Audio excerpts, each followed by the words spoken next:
तर भोपाळमधल्या एका high profile मृत्यू प्रकरणानं आता नवं वळण घेतलंय।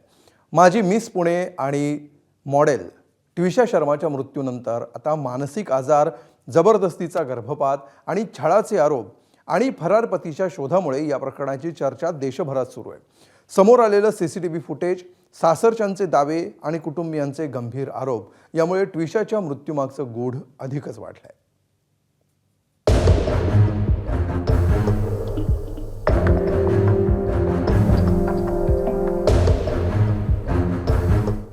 ट्विशा शर्मा माजी मिस पुणे आणि मॉडेलिंग क्षेत्रातलं एक प्रसिद्ध नाव। पण 12 मेच्या रात्री भोपाळमधल्या कटारा हिल्स परिसरातील सासरी तिचा मृतदेह गळफास घेतलेल्या अवस्थेत आढळला आणि या प्रकरणानं देशभरात खळबळ उडाली।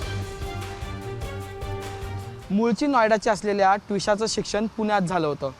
पुण्यात राहून तिने MBA केलं होतं। शिक्षणासोबतच तिने मॉडेलिंगमध्येही चांगलंच करिअर घडवलं। तिने मिस पुणे हा किताबही पटकावला होता। यानंतर ट्विशा दिल्लीला शिफ्ट झाली आणि डिसेंबर 2025 मध्ये भोपाळमधील वकील समर्थ सिंह याच्याशी तिचं लग्न झालं।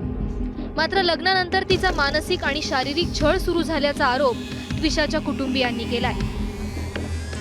धक्कादायक म्हणजे जबरदस्तीनं गर्भपात घडवून आणल्याचाही आरोप करण्यात आलाय। उसकी जो व्हाट्सएप चैट है वो रिवील कर रही है कि वो उसको मान ही नहीं रहे थे कि उसका बच्चा है और उसको तरह तरह की तरीके से प्रताड़ित किया जा रहा था। ये सब कोर्ट के सामने प्रस्तुत है ऑलरेडी। इसको टीवी पे आकर के किसी को कुछ भी ब्लेम करना ये सरासर साक्ष्यों से छेड़छाड़ और चरित्र हनन का मामला बनता है। दरम्यान या प्रकरणात आता नवा ट्विस्ट समोर आलाय। ट्विशावर भोपाळमधील मनोचिकित्सक डॉक्टर सत्यकांत त्रिवेदी यांच्याकडे उपचार सुरू असल्याची माहिती समोर आली आहे। ट्विशाची सासू आणि निवृत्त न्यायाधीश गिरीबाला सिंह यांनी ट्विशा मानसिक तणाव आणि ड्युअल पर्सनॅलिटी सारख्या समस्येतून जात असल्याचा दावा केलाय। मात्र डॉक्टरांनी रुग्ण गोपनीयतेचं कारण देत कोणतीही माहिती देण्यास नकार दिलाय। एक मानसिक रूप से यदि उसके अंदर 2 व्यक्ति हैं तो वो चैट से आप क्या निर्धारण करो?